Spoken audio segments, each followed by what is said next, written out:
പ്രസംഗമായാലും ഉദ്ഘാടനമായാലും ജനങ്ങളെ കയ്യിലെടുക്കാനും രാജ്യസ്നേഹം ഉയർത്തിപ്പിടിക്കാനും എന്നും ശ്രദ്ധ കേന്ദ്രീകരിക്കുന്ന ലോകനേതാവാണ് പ്രധാനമന്ത്രി നരേന്ദ്രമോദി. നരേന്ദ്രമോദിയുടെ ജനപിന്തുണ കണ്ട് സാക്ഷാൽ അമേരിക്കൻ പ്രസിഡന്റ് വരെ അമ്പരന്ന് പോയിട്ടുണ്ട്. ഒരവസരത്തിൽ സ്ഥാനമൊഴിയുന്ന അമേരിക്കൻ പ്രസിഡന്റ് ജോ ബൈഡനും മോദിയോട് ചോദിച്ചിട്ടുണ്ട്, ഇത്രയും ജനപിന്തുണയുണ്ടാക്കാൻ എങ്ങനെ സാധിക്കുന്നുവെന്ന്. എന്നാൽ ആളെ കൂട്ടുക മാത്രമല്ല മോദിയുടെ ഭരണതന്ത്രം, അത് തന്റെ സോഷ്യൽ മീഡിയ ഹാൻഡിലുകളിലൂടെ പങ്കുവച്ച് രാജ്യപുരോഗതിയുടെ പുതിയ മുഖത്തെ ലോകത്തിനു മുന്നിൽ അവതരിപ്പിക്കാനും മോദി മറക്കാറില്ല. കഴിഞ്ഞ ദിവസമാണ് ജമ്മു കശ്മീരിലെ സോനാമാർഗ് നഗരത്തിലേക്ക് വർഷം മുഴുവൻ യാത്ര സാധ്യമാക്കുന്ന തുരങ്കപാത ഉദ്ഘാടനം ചെയ്യപ്പെട്ടത്. ഇവിടെയും മോദി സ്റ്റൈൽ സോഷ്യൽ മീഡിയയിലൂടെ പ്രത്യക്ഷപ്പെടുകയുണ്ടായി. കാരണം അത്രയേറെ പ്രതിസന്ധികൾ തരണം ചെയ്താണ് സൈഡ് മോഡ് തുരങ്കമെന്ന സോനാമാർഗിലേക്കുള്ള തുരങ്കപാത പ്രധാനമന്ത്രി തുറന്നുകൊടുത്തത്.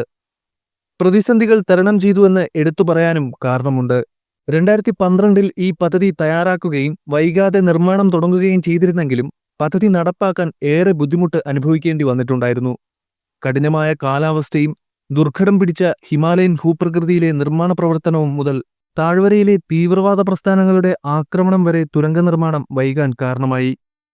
കഴിഞ്ഞ വർഷം ഒക്ടോബറിൽ തുരങ്ക നിർമ്മാണ പ്രവർത്തനത്തിന്റെ ഭാഗമായ 7 പേരെയാണ് ഭീകരവാദികൾ വെടിവെച്ചു കൊന്നത്.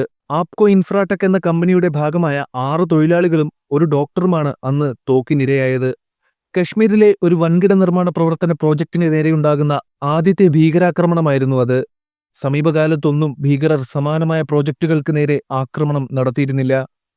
കശ്മീർ താഴ്വരയിൽ ഇന്ത്യയെ സംബന്ധിച്ച് ഏറെ നിർണായകമായ സോജില ടണൽ പ്രോജക്റ്റിനെ തകർക്കലായിരുന്നു ഇവരുടെ ലക്ഷ്യം. അതെല്ലാം തരണം ചെയ്താണ് ഇപ്പോൾ ഈ തുരങ്കം യാഥാർത്ഥ്യമായിരിക്കുന്നത്. സോനാമാർഗിനെയും ഗഗൻഗിറിനെയും തമ്മിൽ ബന്ധിപ്പിക്കുന്ന 6.5 കിലോമീറ്റർ നീളമുള്ള തുരങ്കപാതയാണ് സെഡ് മോഡ്.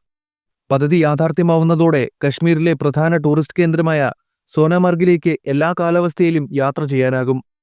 ഇംഗ്ലീഷ് അക്ഷരമാലയിലെ സെഡ് അക്ഷരത്തിന്റെ രൂപത്തിൽ വളവുകൾ ഉള്ളതിനാലാണ് തുരങ്കത്തിന് ഈ പേര് നൽകിയത്. ഏത് കാലാവസ്ഥയിലും ഈ 2 വരി സൈഡ് തുരങ്കപാത ഗതാഗതത്തിനായി ഉപയോഗിക്കാമെന്നതാണ് പ്രത്യേകത.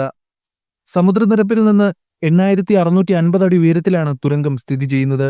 മഞ്ഞുകാലത്ത് ഈ പ്രദേശത്ത് കടുത്ത മഞ്ഞുവീഴ്ച ഉണ്ടാവുന്നതിനാൽ സോനാമാർഗിലേക്ക് ഗതാഗതം സാധ്യമാകാറില്ല. ബോർഡർ റോഡ് ഓർഗനൈസേഷൻ 2012 ഈ തുരങ്കപാതയ്ക്കുള്ള പദ്ധതി തയ്യാറാക്കുന്നത്. പിന്നീട് national highways and infrastructure corporation ലിമിറ്റഡാണ് ആപ്കോ ഇൻഫ്രാടെക്കിന് തുരങ്ക നിർമ്മാണത്തിനുള്ള കരാർ കൊടുക്കുന്നത്.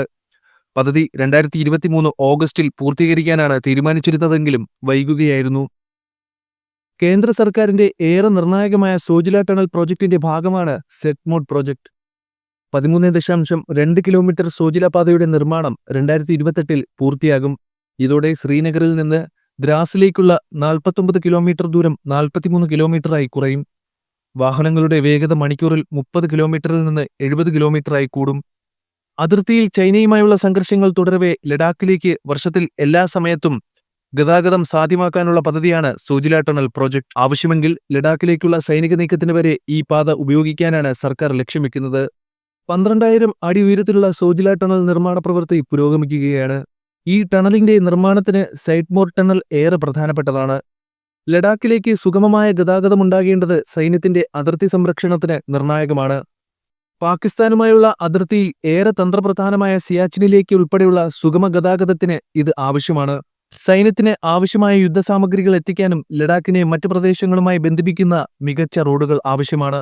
നിലവിൽ മഞ്ഞുകാലത്ത് വ്യോമസേന വിമാനങ്ങളെയാണ് സൈന്യം ഇതിനായി ആശ്രയിക്കുന്നത്.